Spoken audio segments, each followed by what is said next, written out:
Welcome AP Physics 1 students. This is going to be a video that will pick up where we left off in class. So I need to have with you your free fall examples notes page. If you don't have it with you, please pause the video and get that in front of you. Alright, so last class we left off on this side of the page where we dropped the object from rest off the side of the cliff, and we established a positive direction that was downwards, which meant the initial velocity was 0, and the acceleration was a positive 9.8 meters per second squared because the acceleration points down, and we called down the positive direction. All these numbers were calculated, and we had plotted out second by second the position of the object as it fell. And we could see in a very visual way it getting faster and faster from a distance perspective as well as a velocity perspective when we added the velocity arrows. We then also plotted the information on the graphs, velocity versus time, plotting the instantaneous velocity, and the position versus time. And we also linked those graphs to equations, seeing how everything lined up. So now I want you to flip the page over to the other side where we restart the problem. Now we're throwing the object straight up at 29.4 meters per second. We notice we've restructured the position markings here off the side of the cliff. And so the object starts here at 0 meters. But the first thing you want to do is establish a positive direction. Now, most times, when you establish a positive, you want to call the initial direction of motion the positive. And since we're throwing it straight up, we're going to call up the positive direction. So somewhere on your paper, put a big arrow, plus sign pointing up. So we'll call up the positive direction. Next, we want to fill in the initial velocity and acceleration, just like we had done on the other side. So if we think about it, we want to start the problem at the instant the object is let go of. Not when it's at rest in your hand. When it's at rest in your hand, it's not in free fall, and that's boring. So we always start these problems at the moment when you let go, in which case it's already moving up at 29.4 meters per second, so the initial velocity is a positive 29.4 meters per second. Because we're calling up positive, it's moving up, and so it's a positive 29.4. And of course there's a clue about that right here, when time equals 0, that the instantaneous velocity is a positive 29.4 meters per second. Now you want to think to yourself, okay, what's the acceleration? Well, of course we know it's going to be in free fall, so we'll use 9.8 meters per second squared, but is that value going to be positive or negative? Take a second to think about that. And hopefully you came to the right conclusion that if we're calling up the positive direction and the acceleration points down, it's going to be a negative 9.8 meters per second squared. So the acceleration will always be 9.8 meters per second squared in free fall, and the direction will always point down. The sign, positive or negative, depends completely on what you decide is the positive direction. Again, I like to call the initial direction of motion the positive. So in this case, if it's moving up, it'll be slowing down, therefore it's losing speed at a rate of 9.8 meters per second per second. That's really what an acceleration is telling you. In the end, you can call whatever direction positive you want as long as you're consistent with your signs. Alright, so now we're going to go through the same process of drawing pictures of where it is second by second. So here I add in the cliff and the objects, and when time equals 0, it's at a position of 0. And we're just going to be looking at these positions which are already calculated, and feel free if you want to try some stuff on your own by calculating the instantaneous velocity and the average velocity and then the position. You can check these to make sure they're correct. But really we're just going to be going down the line. So at 1 second you can see it's up about 24.5 meters or about 25 meters up. So go ahead and draw it there when time equals 1 second. Going down the line at 2 seconds, it's about 39.2 meters up, so almost 40 meters up. At the 3 second mark, again, reading the chart, it's 44.1 meters, or about 45 meters up, so there it is at 3 seconds. Now at this point, we notice that it gets to the peak of its motion, right? The speed goes to 0 at 3 seconds, which means it's about to start falling back down. Now that's going to get kind of confusing in drawing the pictures because it's going to follow the same line. So we don't want to do that. So instead we want to imagine a very strong wind comes along and blows this object right over here to the side of the cliff, or perhaps the cliff itself shifts out from underneath, which doesn't make a whole lot of sense. So let's assume that the object shifts over here to the side of the cliff and it's free to fall down in this area.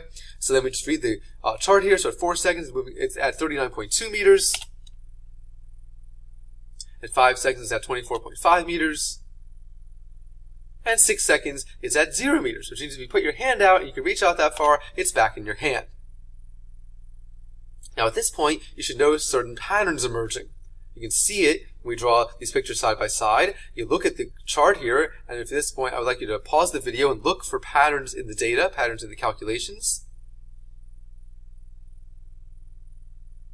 And hopefully one of the things you noticed is that the positions repeat themselves. Now we have this repeating pattern, 0, 24.5, 39.2, 44.1 at the peak, and then repeats on the way back down, 39.2, 24.5, 0 meters. And so you see that second by second that the positions repeat. Whatever it does on the way up, it repeats on the way down.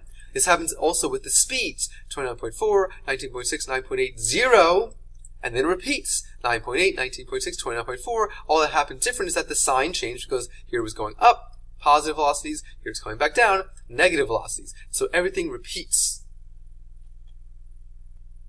And so here we have a symmetry. Whatever it does on the way up, it repeats on the way down. And so I'd like you to, if you have your notebook handy, open up your notes and write this down. If not, you can write these notes that are about to appear on the screen right here on the notes page. But we want to write it this way. We want to say the free fall motion is symmetric about the midpoint. Positions on the way up repeats on the way down. The speeds on the way up repeat on the way down. Whatever it does on the way up repeats on the way down. It's like a mirror image. There's a symmetry to it. If you look back at the data table that we did the calculations, how much time did it take to get to the top? Well, it took 3 seconds. And I purposely did that. I had the object start at 29.4 meters per second and lost 9.8 meters per second, taking 3 seconds to the top. And then from the top, how much time did it take to get back down to the starting position? Well, it took another 3 seconds. So we can write that as T up equals T down, where T stands for time. There's a symmetry to it. Whatever time it takes to get to the top, it takes the same amount of time to get back down. Or if you take a look at the whole flight, it took a total of 6 seconds up and down, which is twice either T up or T down. So we can write that as T total equals twice T up or twice T down. Did anyone catch that quick edit I made? Yes, the time total, 6 seconds, equals twice the time up or twice the time down. Now, these symmetries only happen if the object returns to its starting height. There's a warning on using these equations. This situation certainly happens very often in free fall, but it certainly doesn't have to happen. In fact, if you don't put your hand out and catch the object, it's going to continue down the side of the cliff and the symmetry is broken. Or, on the way up, something could stop it along its flight and doesn't have to return to its starting height, and the symmetry is broken that way. But as long as we have the situation where the object returns to its starting height, then T up equals T down, and T total equals twice T up or twice T down. In fact, we're going to go right ahead and make those new equations. So box them both in, and each of these will appear on your list of new equations, along with the definition that T stands for time.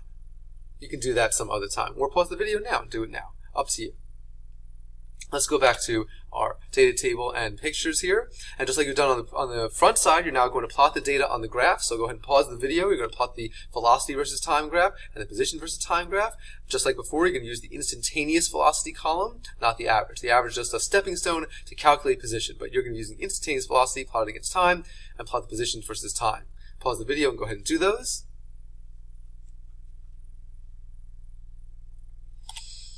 Okay, so if you were careful with it, of course, you should get a nice, perfect straight line here. We'll call this a linear with a negative slope graph. For the position versus time, we get a real nice looking parabola.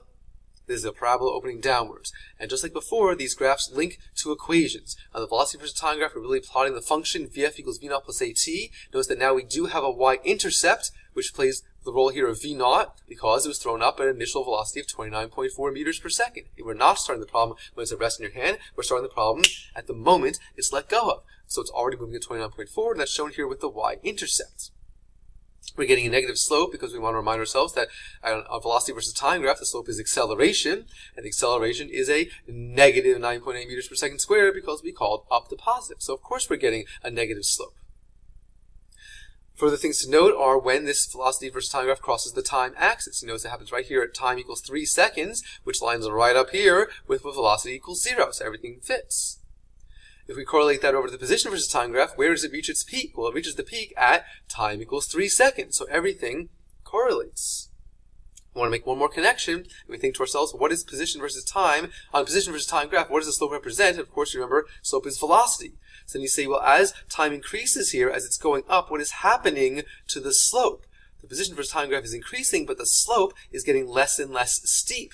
That means the velocity is getting slower and slower. That makes perfect sense. Right here, at the time equals 3 second mark, well, the graph itself is pretty much horizontal, and the slope of a horizontal line is 0. What happens as it descends? Well, here the slope is getting steeper and steeper, more and more negative, and the velocities are getting more and more negative. So once again, the graphs are linked to the equations, and they relate to each other. This idea of relating graphs to equations is something we're going to be exploring throughout the entire year, not just with kinematics graphs, but pretty much every time we come across a graph throughout the year, we'll be trying to link it to an equation that gives us information about what the slope is and what the graph is doing, what's happening to the quantity that's represented by the slope.